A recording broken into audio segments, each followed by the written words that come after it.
Now, I've made a big deal about events that are surrounding the drag and drop API, and I hope you're beginning to see for good reason.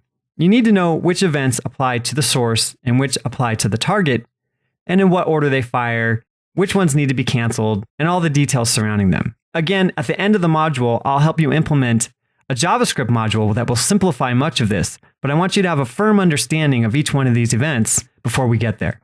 So let me run the code on this page, and now you'll get a chance to see exactly which events are firing as they happen.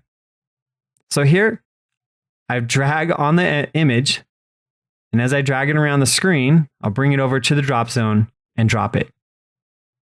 Now, first thing you'll notice is drag start fired, and then the drag event fires as long as I'm dragging whatever element I've picked up.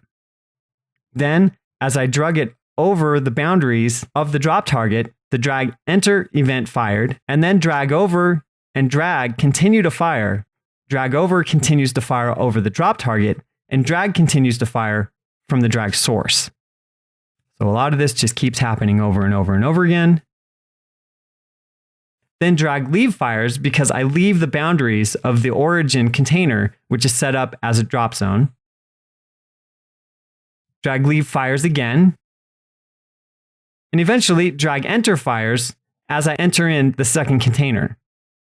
Drag leave once again, drag enter, and then finally when I drop it, drop is called and drag end is called.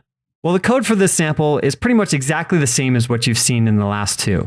The only difference is that within each one of the events, I'm calling this log function, which prints out the name of the event as it fires. And sometimes I have a call to one that bolds it just so that you can see the different sections. But as you have an opportunity to work with this demo firsthand, you'll be able to see the order in which each one of the events fire in order to make drag and drop happen.